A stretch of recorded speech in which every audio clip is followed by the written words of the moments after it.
Hello students, welcome back to my channel Shipra classes. कैसे हैं आप लोग? आई होप आप सब अच्छे होंगे और आपकी तैयारी भी चल रही होगी अच्छे से।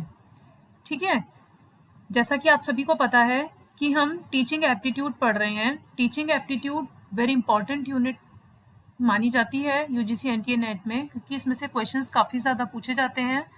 डेली मैं आप लोगों के लिए एक टॉपिक लेकर आ रही हूँ विच is very very important for exam point of view. आज हम पढ़ने वाले हैं ब्लूम्स टैक्सोनॉमी। क्या होता है ये ब्लूम्स टैक्सोनॉमी? क्या होता है टैक्सोनॉमी? मीन्स किसी चीज़ का वर्गीकरण। मीन्स कि जो बेंजामिन ब्लूम थे उन्होंने लर्निंग के वर्गीकरण किया था, उनको डिवाइड किया था कि आप लर्निंग कितनी तरीके से कर सकते हैं। तो आज हम डिस्कस करने वाले हैं ब्लूम्स टैक्सोनॉमी। क्या पढ़ेंगे हम? Bloom's taxonomy, which is very very important topic for UGC NTA NET and for every exam which is preparing for teaching aptitude. Teaching aptitude में एक इम्पॉर्टेंट टॉपिक माना जाता है।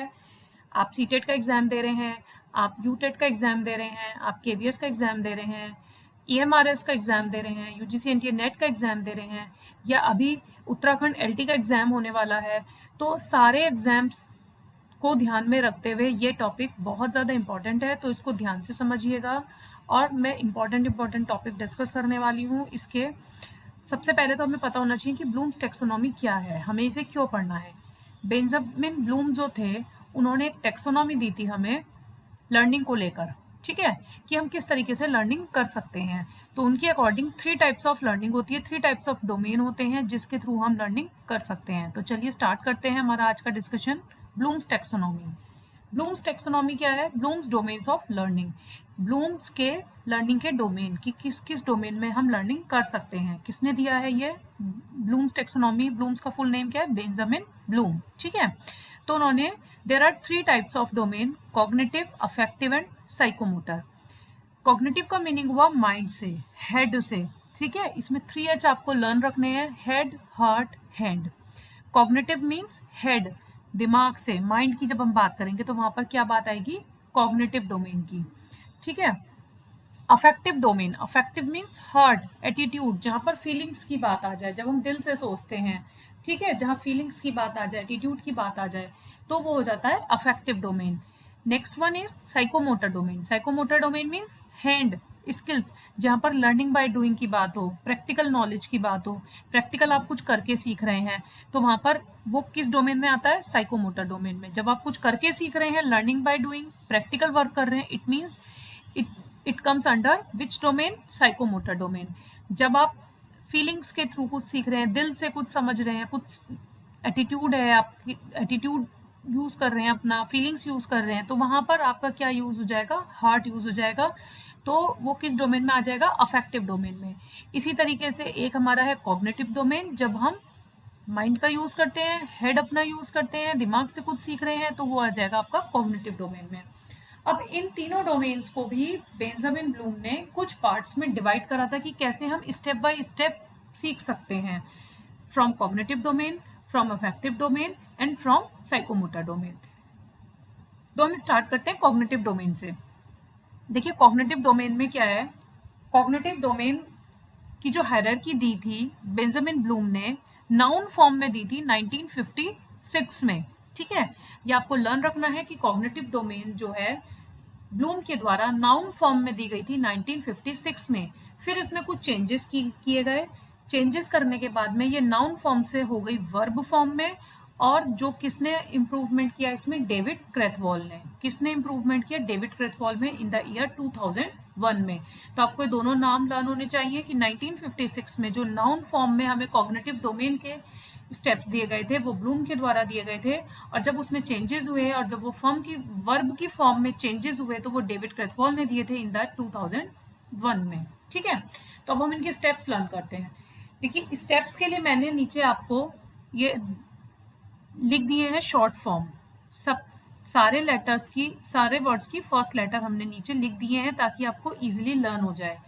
तो जो ब्लूम ने दिया था नाउन फॉर्म में उसको हम बोल देंगे केस, केस, ठीक है। ये क्या हो जाएगा? रुएक, RUEEC, रुएक।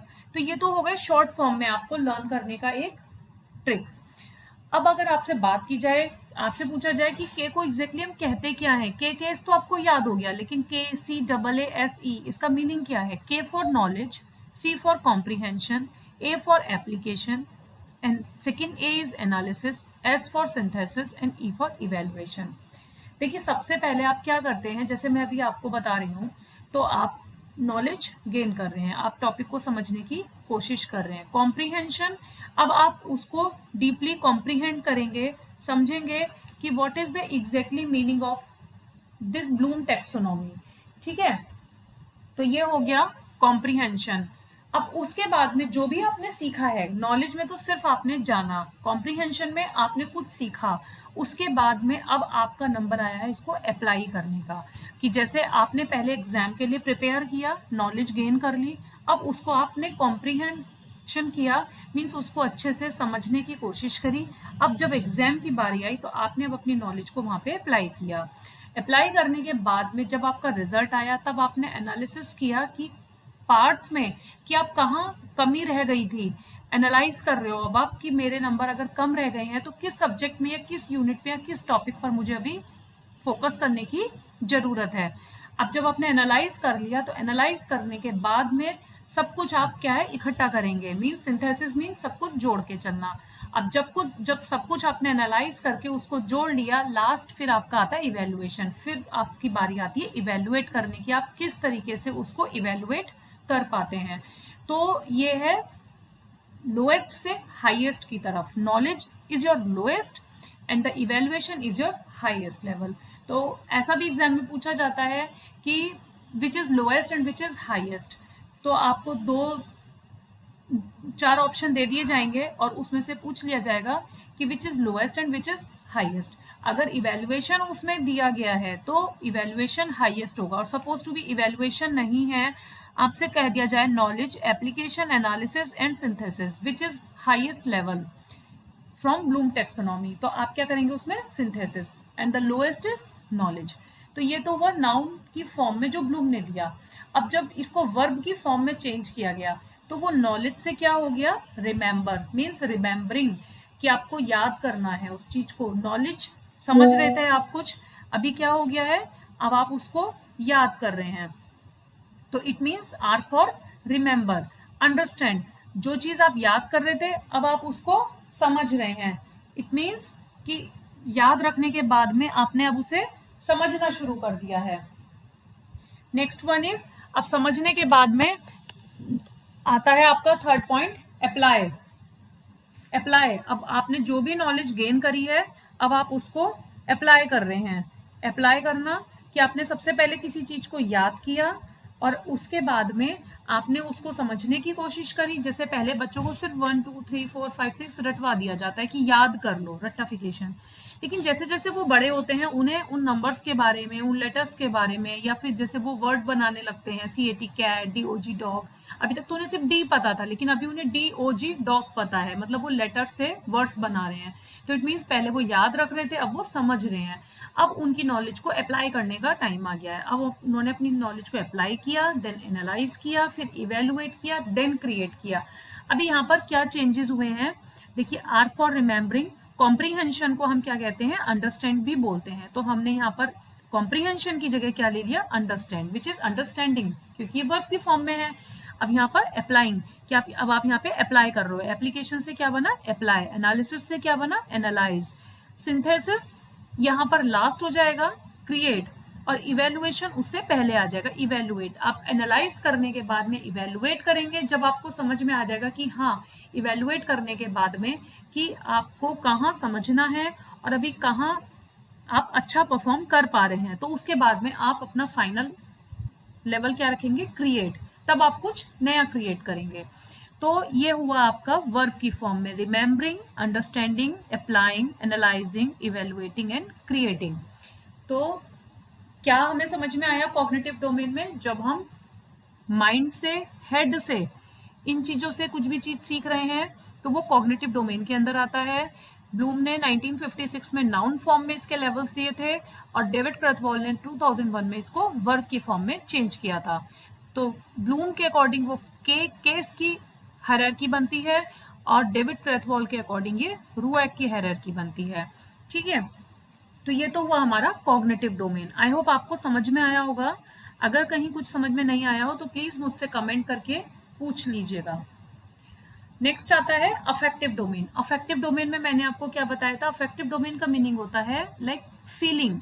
ठीक है, तो इसमें क्या होता है कि जैसे कि सपोज टू बी, इसमें अब आपको जो आपका लेवल है वो है RRVOC, जिसे हम R² VOC भी बोल सकते हैं, R² वॉक या फिर RRVOC, जैसे आपको याद हो जाए आप वैसे याद कर सकते हैं।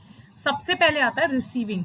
देखिए ये आपको याद रखना पड़ेगा, जैसे कि अभी मैंने इसमें बताया तो इसमें भी आपको ये याद रखना पड़ेगा कि पहले अप्लाई आता है फिर एनालिसिस आता है, एप्लीकेशन के बाद एनालिसिस आता है। ऐसा ना हो कि एग्जाम में आप पहले एनालिसिस करें फिर अप्लाई करें। सबसे पहले आप अप्लाई करेंगे, एप्लीकेशन करेंगे, देन एनालिसिस करेंगे, एनालिसिस बाद में किया जाता है। इसी तरीके से यहाँ पर पहले आप रिसीव करेंगे फिर आप रिस्पॉन्ड करेंगे। सपोज टू भी कोई कॉन्वर्सेशन हो रहा है तो आप उस कॉन्वर्सेशन में जो भी आपकी बातचीत हो रही है तो पहले आप उसको रिसीव कर रहे हैं, जो आपसे बात कर रहा है उनकी बातों को आप रिसीव कर रहे हैं, उसके बाद में उनकी बातों को रिसीव करने के बाद आप रिस्पॉन्ड करेंगे। तो फर्स्ट आर का मीनिंग है रिसीविंग एंड सेकेंड आर का मीनिंग है रिस्पॉन्डिंग।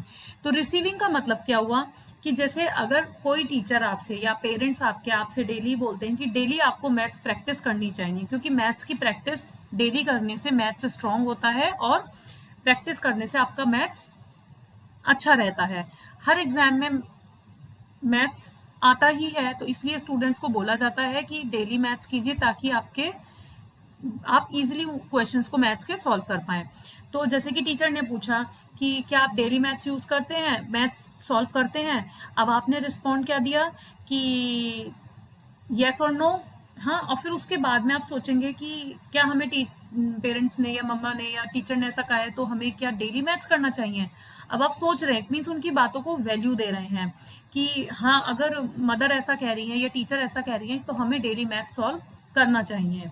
अब ऑर्गेनाइजेशन में क्या हो जाता है कि आपको अब उस चीज को अपनी लाइफ का एक पार्ट बनाना है। जैसे कि बच्चों से कहा जाता है डेली ब्रश कीजिए, मॉर्निंग में भी और नाइट में भी। तो क्या होता है, बच्चे उसको अपनी डेली रूटीन में शामिल कर लेते हैं। इसी तरीके से जब बच्चों से कहा जाता है आप डेली मैथ्स के 5 to 10 क्वेश्चन सॉल्व कीजिए ताकि आपका मैथ्स स्ट्रांग हो जाए, ठीक है, तो वो सोचते हैं कि ठीक है अब हमें इसे अपनी लाइफ का पार्ट बनाना चाहिए, कि मीन्स अच्छी चीजों को अपनी लाइफ में इन्वॉल्व करना चाहिए। अब करेक्टराइजेशन क्या हो जाता है, लास्ट स्टेप और जो हायर लेवल होता है। तो अब क्या है, ये आपके करेक्टर में इंक्लूड हो गया है। मीन्स अगर किसी बच्चे को डेली 2 टाइम्स ब्रश करने की आदत है तो वो क्या होगा, अब वो उसके करेक्टर में, उसकी डेली लाइफ में इंक्लूड हो गया है। जैसे सोशल मीडिया आज की तारीख में हर कोई सोशल मीडिया डेली चेक करते ही है, चाहे बच्चे एग्जाम दे रहे हैं या नहीं दे रहे हैं। वो सोचते हैं थोड़ी देर के लिए माइंड रिफ्रेशमेंट के लिए ही सही हम सोशल मीडिया यूज कर लेते हैं, तो वो उनकी एक डेली लाइफ का पार्ट हो गया कि हमें डेली इंस्टाग्राम है, फेसबुक है, ये सब चीजें चेकआउट करनी है। तो रिसीविंग में क्या हुआ कि आपसे टीचर ने कुछ कहा, आपने टीचर को उसका रिस्पॉन्ड दिया, आपने टीचर को उसकी सोचा कि हाँ उनकी बातों को वैल्यू किया, फिर आपने उस चीज पर अमल किया कि हाँ अब मैं इसे अपनी लाइफ का पार्ट बनाऊंगा या बनाऊंगी, और फिर वो चीज आपकी लाइफ का एक पार्ट बन जाती है। तो कहीं ना कहीं आप अटैच्ड हैं फीलिंग्स के थ्रू, पेरेंट्स से भी और टीचर से भी, तो आप उनकी वैल्यू समझते हैं और उनकी बातों का ध्यान रखते हुए उनकी बातों को मानते हैं। तो ये हुआ अफेक्टिव डोमेन। रिसीविंग, सबसे पहले आप रिसीव करेंगे फिर रिस्पॉन्ड करेंगे, then valuing, organisation and characterisation. तो इसका लोएस्ट लेवल हुआ रिसीविंग एंड हाईएस्ट लेवल हुआ करेक्टराइजेशन। आई होप आपको अफेक्टिव डोमेन भी समझ में आया होगा। ये किसने दिया है, क्रेथवॉल एंड ब्लूम ने 1964 में। अब हम अपना नेक्स्ट पढ़ते हैं psychomotor domain. What is psychomotor domain? Psychomotor domain मैंने आपको बताया लर्निंग बाय डूइंग, जिसमें हम हैंड्स की स्किल्स की बात करते हैं, जिसमें हम प्रैक्टिकल नॉलेज की बात करते हैं, जो हम करके सीखते हैं। और साइकोमोटर डोमेन किसके द्वारा दिया गया, अनीता हेरो के द्वारा, ठीक है। तो इसमें आप कैसे इसका शॉर्ट फॉर्म लर्न कर सकते हैं, आई एम पान, आई एम पान, I for imitation, M for manipulation, P for precision, A for articulation and N for naturalization, ठीक है। Lowest is imitation and highest is naturalization। आपसे पूछा जाए कि लास्ट टू हाईएस्ट लेवल बताइए psychomotor domain के, तो आप क्या आंसर करेंगे? Articulation and naturalisation. तो इमिटेशन का मीनिंग क्या होता है? कॉपी करना, कि जब किसी की कॉपी करना, सपोज टू बी आप अपने फादर से कार सीख रहे हैं, ठीक है, उनको देख रहे हैं, पहले आप उनको कॉपी कर रहे हैं कि वो कैसे कार चला रहे हैं। मैनिपुलेट, फिर जो आपने आपके फादर ने आपको एक इंस्ट्रक्शंस दिए, फिर आप उसको उस पर मैनिपुलेट कर रहे हैं। आपके फादर ने कहा कि इस तरह से कार चलानी है, इस तरह से बैक करनी है, इस तरह से ब्रेक मारने हैं, तो आप उनकी जो इंस्ट्रक्शंस है उनको फॉलो कर रहे हैं, तो वो किस में आ जाता है? मैनिपुलेशन में। अब प्रिसीशन क्या होता है? प्रिसीशन का मतलब ये होता है कि अभी आपको क्या है, आप काफी हद तक कार चलाना सीख चुके हैं, कि आपको कार बैक करनी आ गई है, कार में ब्रेक लगाने आ गए हैं, कार में स्पीड कब कितनी रखनी है, ये आपको करना आ गया है, तो ये हो गया एक तरह से प्रिसीशन।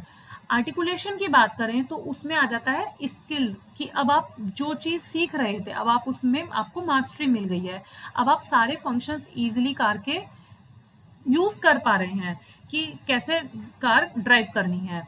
अब नेचुरलाइजेशन में क्या होता है? फिर नेचुरलाइजेशन में आ जाता है परफेक्शन, कि मीन्स अब आप जो है विदाउट एनी थिंकिंग, अब आप उस चीज को कर सकते हैं बिना सोचे समझे, लाइक जो चीज आपकी हैबिट बन जाए वो नेचुरलाइजेशन में आ जाती है।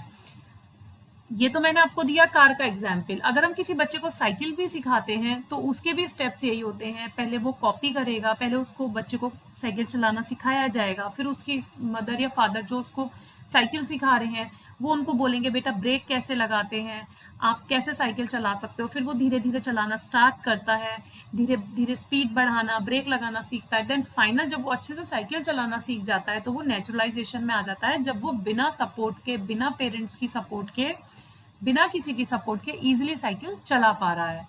तो ये हुआ साइकोमोटर डोमेन। तो इसमें हमने किसकी बात करी? स्किल्स की बात करी। आपने करके सीखा, प्रैक्टिकल, आपने जब कार चलानी सीखी, जब आपको कार चलानी आई, सिर्फ इमिटेशन करके नहीं आई कि आपने फादर को देखा और आपको कार चलानी आ गई।